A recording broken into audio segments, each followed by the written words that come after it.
읽은 말씀은 이렇게 시작을 합니다. 그러므로 내가 너희에게 이르노니라고 시작을 해요. 그 너희가 누군가 그 앞의 내용들을 봤더니 이 마태복음 12장의 내용에 보면요, 첫 번째 장면은 안식일에 제자들이 밀밭을 지나다가 밀이삭들을 이렇게 다 비벼 먹어가지고 안식일에 그게 왜 안식일에 죄를 범했느냐, 왜 일을 했느냐, 뭐 그런 얘기를 하고, 그러니까 예수님이 안식일의 주인은 인자다, 하나님이다라는 걸 안식일의 참 의미도 알려주시고, 그리고 또 안식일에 해당 가운데 손 마른 사람이 있으니까 당연히 어떻게 해요? 예수님이 고쳐주시죠. 그런데 일부러 사람들은 봤단 말이에요. 안식일에 예수님이 고쳐주는지 안 고쳐주는지. 당연히 고치죠. 근데 고쳐줬더니 안식일에 일을 했다고. 그러니까 예수님이 야, 너희들도 양을 잃어버리면 안식일에 찾아다니잖아. 그럼 당연히 그 양을 찾는 것처럼 이 아픈 사람, 고통받는 사람을 고쳐주는 건 당연한 거 아니야? 이렇게 또 예수님이 안식일의 참 의미에 대해서 이야기를 하고, 그리고 오늘 이 말씀의 바로 앞 장면에는 어떤 장면이냐면 귀신 들려서 말 못하고 듣지 못하는 사람이 사람을 고쳐주는 장면이에요. 당연히 예수님께서 깨끗하게 고쳤죠. 그랬더니 사람들이요, 야, 정말 다윗의 자손이 맞는 거 아니야? 우리가 기다리던 메시아인 거 아니야? 그런 의미이기도 하고, 한편으로 정말 맞나? 라고 이렇게 궁금해하는 의미이기도 해요. 그랬더니 누가? 바리새인들이 자꾸만 그렇게 몰아가니까 이에 질세라 이야기하는 거죠. 야, 다윗의 자손이기보다는 귀신의 왕 바알세불을 힘입어 가지고 이렇게 쫓아낸 거야. 그러니까 예수님이 또 설명을 하시는 거죠. 어떻게 귀신끼리 싸우냐? 제발 그런 것들만 생각하지 말고 지금의 과정들, 그리고 오늘 말씀에 나와 있는 것처럼 나무도 좋고 열매도 좋다고 하든지, 아니면 나무도 좋지 않고 열매도 좋지 않다고 하든지 좀 제대로 좀 얘기 좀 해라 라고 말씀하시는 장면이에요.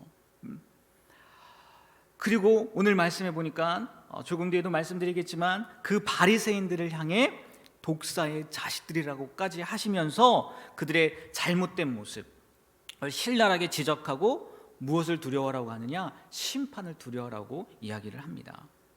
그렇다면 이렇게까지 외친 예수님의 음성을 듣고 예수님의 말씀을 듣고 이 바리새인들이 돌이켰을까요?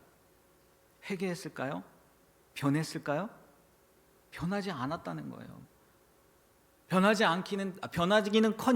변하기는커녕 이렇게 자신들의, 우리 모두의 죄를 대신해서 이 땅에 오시고 십자가 못 박혀 돌아가시기에 오신 그 예수님을 진짜 이들이 어떻게 해요? 십자가에 못 박는 사람들이 되었죠. 우리가 알다시피 예수님은 말씀으로도, 그 말씀뿐만이 아니라 말씀으로도, 그리고 또 삶으로도 하나님의 아들이심을 보여주셨단 말이에요. 그럼에도 불구하고 그 바리새인들은 흔히 오늘 말씀에 나오지만 정말 참된 기독교인이라고 하는 그들은 예수님을 믿지 않고 예수님을 영접하지 않았다는 겁니다. 제가 이런 모습을 가만히 이렇게 생각해 보니까요, 좀 답답해 보이잖아요.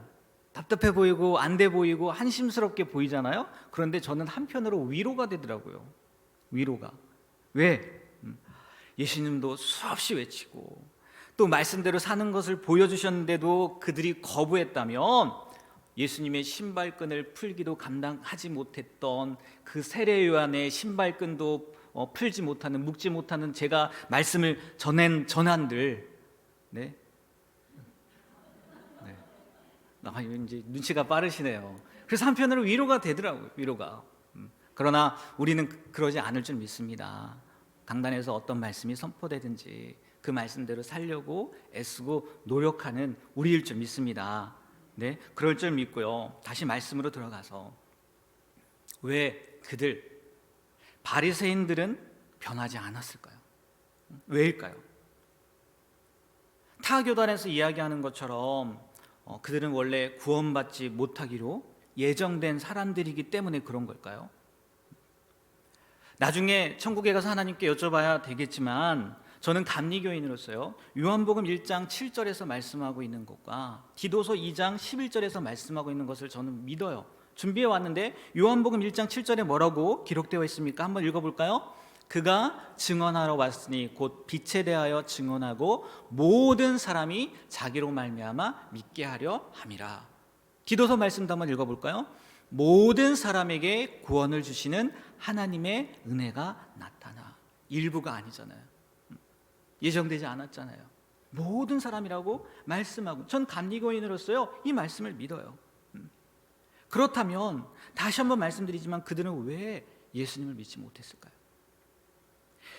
일단 그들의 의지로 믿지 않은 것은 분명한데요, 다르게 이야기해보자면 하나님의 가르침은 알았을지 모르겠지만 그 가르침을 주신 하나님을 진정으로 믿지 않았기 때문이라고 할 수 있을 거고요, 더 나아가서 예수님께서 하신 일들은 보았지만 그게 하나님이 말씀하신 성령님의 역사, 또 하나님으로부터 온 일이라고 믿지 않았기 때문이라고 할 수 있을 거예요.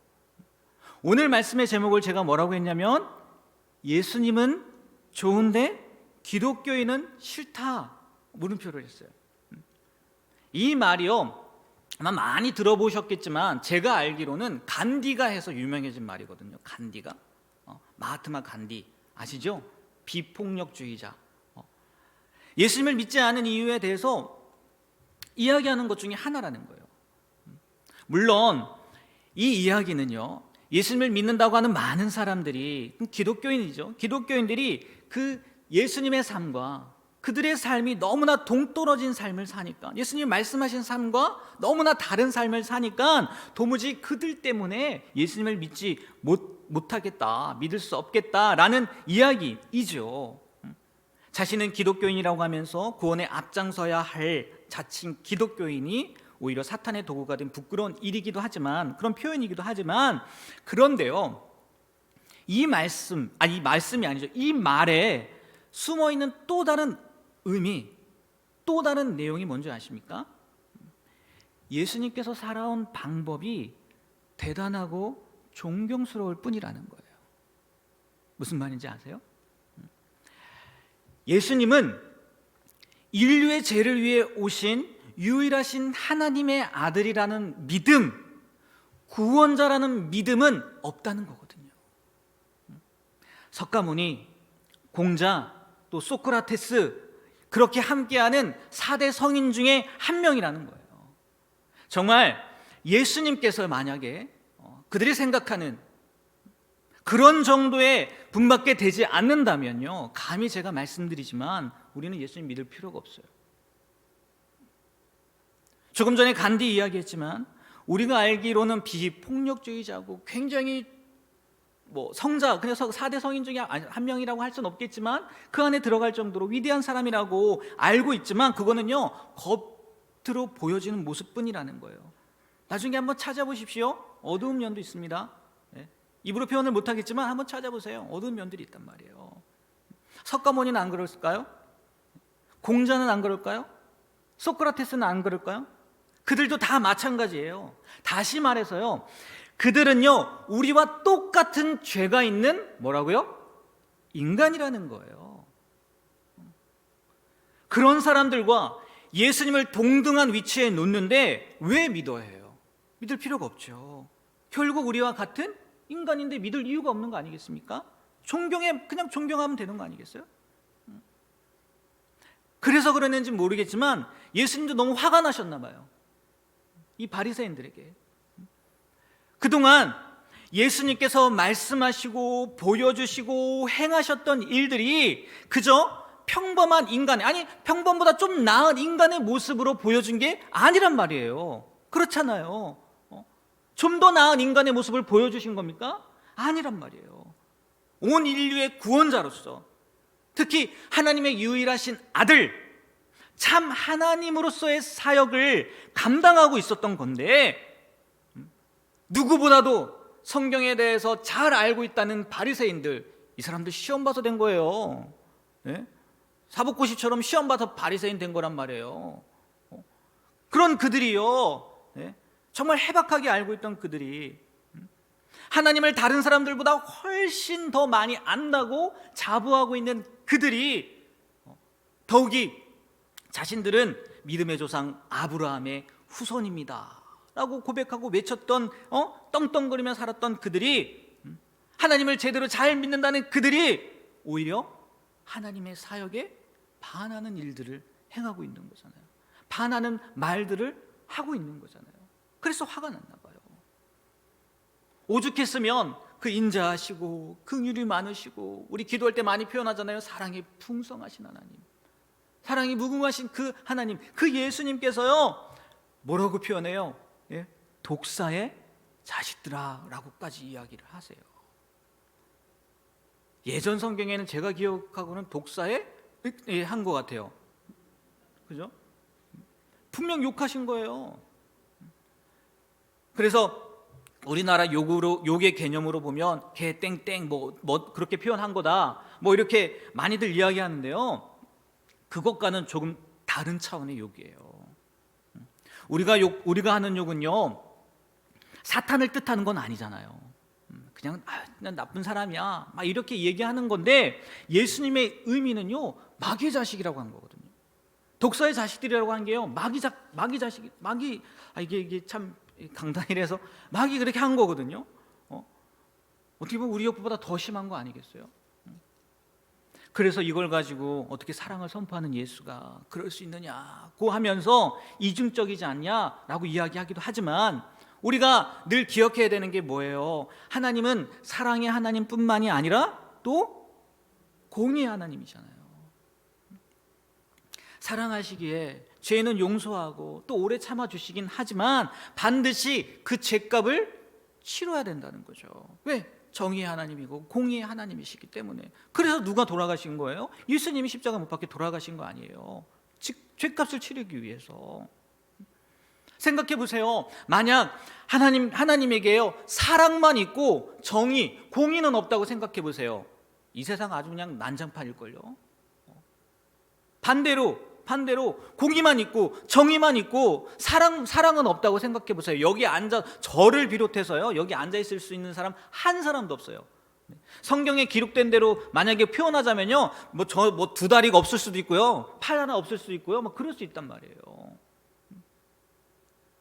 사랑의 하나님이시기도 하지만 공의의 하나님이시기 때문에 잘못된 것은 잘못됐다고, 고쳐야 할 것은 고쳐야 한다고 강하게 말씀하시고자 한 거죠. 특별히 그게 만약에요 이 한순간이 아니라 100년, 200년이 아니라 영원을 감당할 문제라고 생각해 보세요. 흔히 우리가 말하는 영생의 문제라고 생각해 보세요. 그걸 눈뜨고 볼 수 있습니까? 그걸 내버려 둘 수 있어요? 그러지 못하죠. 그 영혼을 고통받는 삶을 살아야 되는데, 인간을 만드신 창조주 하나님이신데 그 고통을 모르시겠냐는 거예요. 10년, 20년, 100년, 200년이 아니에요. 영혼의 고통을 모르시겠냐는 거예요. 가장 특별하게 만든 존재가 누구예요? 우리 인간 아닙니까? 사람 아닙니까? 바리새인도 사람이잖아요. 그런데 그들이 고통받기를 원하셨겠느냐는 거예요. 그것도 영혼을요. 하다못해 우리도요 애완동물들, 아니죠, 애완동물이라고 하면 안 되죠. 반려동물이라고 해야 돼요. 지금 반려동물. 그 반려라는 뜻을 제가 찾아봤더니 짝이더라고요. 짝반, 짝녀더라고요. 그러니까 동반자라는 거예요. 하다못해 우리도 동물들을 반려동물이라고 생각하고 키우고 몇 년 키우다 돌아가셔봐요. 네? 진짜 그 아픔 때문에 때로는요 우울증도 온다니까요. 그런 존재인데, 동물도 그런 존재인데 하나님이 우리 인간을 그렇게 사랑하지, 뭐 그렇게가 아니죠, 그 이상으로 사랑하지 않으시겠냐는 거예요. 그러면 우리와 같은 피조물인 바리새인들도 똑같은 사람인데 분명 그들도 어떻게 해요? 사랑하셨을 거라는 거죠. 만약 그렇지 않았다면요 무관심하셨을 거예요. 다른 말로 방치하셨을 거예요. 하나님의 가장 큰 심판이 뭐예요? 무관심이잖아요. 방치잖아요. 로마서 1장 28절에서 32절에도 이렇게 기록하고 있어요. 제가 읽어드릴게요. 또한 그들이 마음에 하나님 두기를 싫어하며 하나님께서 그들을 그 상실한 마음대로 내버려 두사. 합당하지 못한 일을 하게 하셨으니 곧 모든 불의, 추악, 탐욕, 악의가 가득한 자요, 시기살인, 분쟁, 사기, 악독이 가득한 자요, 수근수근하는 자요, 비방하는 자요, 하나님께서 미워하시는 자요, 능욕하는 자요, 교만한 자요, 자랑하는 자요, 악을 도모하는 자요, 부모를 거역하는 자요, 우매한 자요, 배역하는 자요, 무정한 자요, 무자비한 자라. 그들이 이 같은 일을 행하는 자는 사형에 해당한다고 하나님께서 정하심을 알고도 자기들만 행할 뿐 아니라 또한 그런 일을 행하는 자들을 옳다 하느니라. 그냥 상실한 마음대로 내버려 두시는 게 가장 큰 심판이라는 거예요. 하지만 이 바리새인들도 구원받아야 될 하나님의 사랑하는 백성이기에 돌이킬 기회를 주신 거죠. 그러나 그들은 끝까지 예수님의 말씀을 받아들이지 않고 믿지 않고 스스로 심판을 자초했다는 거죠. 여러분, 우리는요 이 바리새인들을 통해요 배워야 돼요. 우리의 삶 가운데에도 분명히 심판이 있음을 알고 살아야 된다는 거예요. 그래서 행여나 바리새인들이 되지 않도록 늘 깨어 있어야 돼요. 아멘이십니까? 네? 오늘 말씀을 보십시오. 예수님께서 바리새인들에게 하시는 말씀 가운데요 이런 말씀을 하십니다. 32절에 보니까요, 또 누구든지 말로 인자를 거역하면 사하심을 얻되 누구든지 말로 성령을 거역하면 이 세상과 오는 세상에서도 사하심을 얻지 못하리라. 또 36절 말씀해 보니까요 이렇게 기록되어 있어요. 내가 너희에게 이르노니 사람이 무슨 무익한 말을 하든지 어떤 날이요? 심판날에 이에 대하여 신문을 받으리니. 틀림없이 심판날이 있다는 거예요. 이 세상이 끝이 아니라 예수님께서 말씀하셨고 또 앞으로도 계속해서 말씀하실 그 심판의 날, 이 세상이 끝나고 새 세상이 시작되는 날이 있다는 거예요. 하지만 그렇게 목이 터져라 외치셨지만 이 바리새인들은요 그 예수님의 말씀을 외면했다는 거예요. 그래서 예수님께서 말씀하신 것이 바로 이거예요. 나무도 좋고 열매도 좋다고 하든지, 나무도 좋지 않고 열매도 좋지 않다고 하든지 좀 제대로 좀 보라는 거예요. 예수님의 마음이 이런 마음인 것 같아요. 제발 부탁인데 열매가 좋으면 뭐 흔히 말하는 결과는 아닌 거, 열매라고 생각하셔야 될 것 같아요. 열매가 좋으면 나무도 좋은 거 아니겠어? 어떻게 좋은 열매가 이렇게 맺히고 있는데, 좋은 열매가 계속해서 맺히고 있는데 그 열매를 맺은 나무를 나쁜 나무라고 할 수 있겠느냐? 자연의 법칙도 이러는데 그것을 통해서라도 제발 믿어. 나를 못 믿겠어?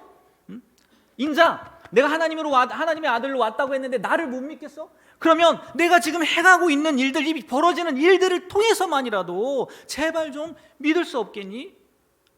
이렇게 간절한 마음으로 예수님께서 부탁이라고 하긴 그렇지만 말씀하셨다는 거죠.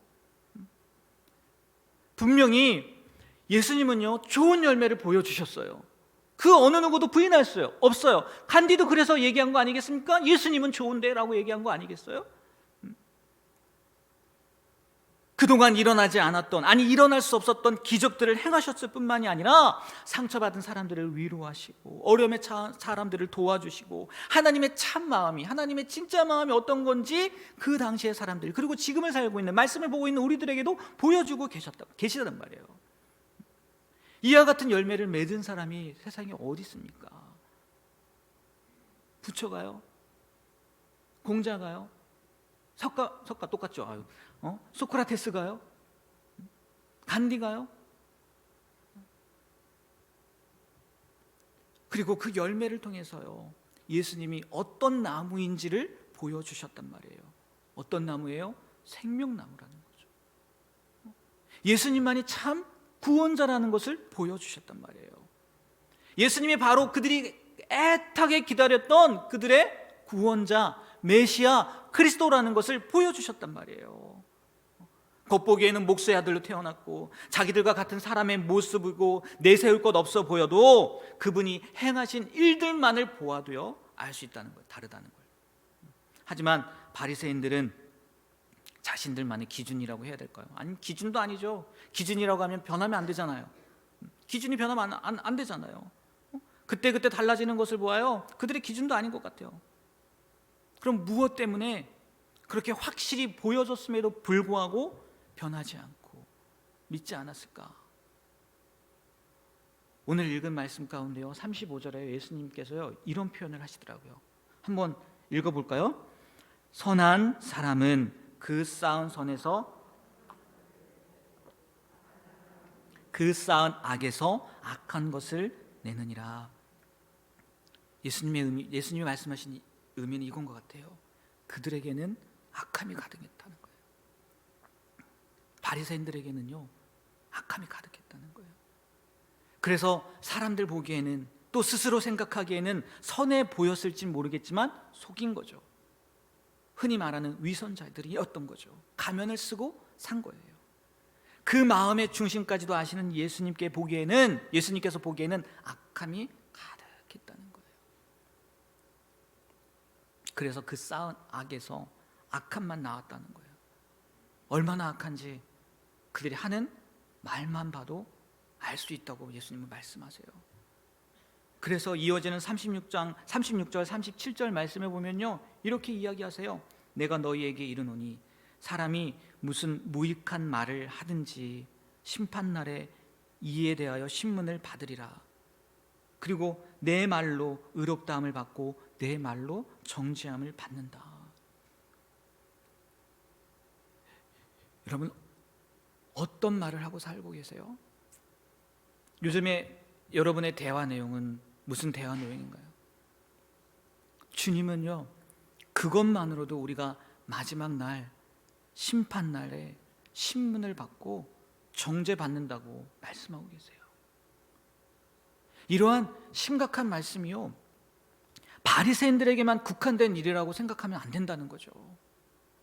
바로 오늘을 사는 우리, 특별히 예수님을 안다고 하고 어렸을 때부터 교회 다녔다고 하고 자신 있게 나는 예수님을 믿는다라고 하는 바로 우리를 향한 예수님의 말씀인 거라는 거예요. 선한 사람은 그 쌓은 선에서 선한 것을 내고 악한 사람은 그 쌓은 악에서 악한 것을 내요. 사람이 무슨 무익한 말을 하든지 심판날에 이에 대하여 신문을 받는데요. 내가 한 말로 의롭다함을 받을 수도 있고 정죄함을 받을 수도 있다는 거예요. 우리가 하는 말, 우리가 하는 행동, 그것을 보면 우리가 어떤 나무인지도 알 수 있다는 거예요. 자, 그럼 과연 오늘 말씀의 제목처럼요, 예수님은 좋은데 기독교인은 싫다, 가능할까요? 가능할까요? 저는 가능하지 않다고 생각해요. 먼저 우리가 참된 기독교인, 진짜 기독교인, 풀어서 이야기하면 그리스도인이라면 절대 그런 소리가 나오지 못할 것 같아요.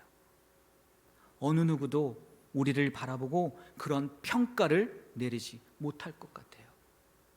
진짜 그리스도인이라면. 왜요? 우리에게는 선한 열매만 가득 맺히고 있을 테니까. 아니, 최소한 그런 과정 가운데 있다면 닮아가는 모습이라도 보일 테니까. 그렇다면 기독교인은 싫다, 그리스도인은 싫다가 아니라 그래도 그들은 다른 것 같다라는 말을 들을 것 같아요. 제 얘기가 아니에요. 성경에 나와 있잖아요.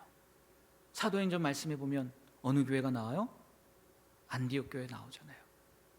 그들을 향한 고백이 그거 아니겠어요?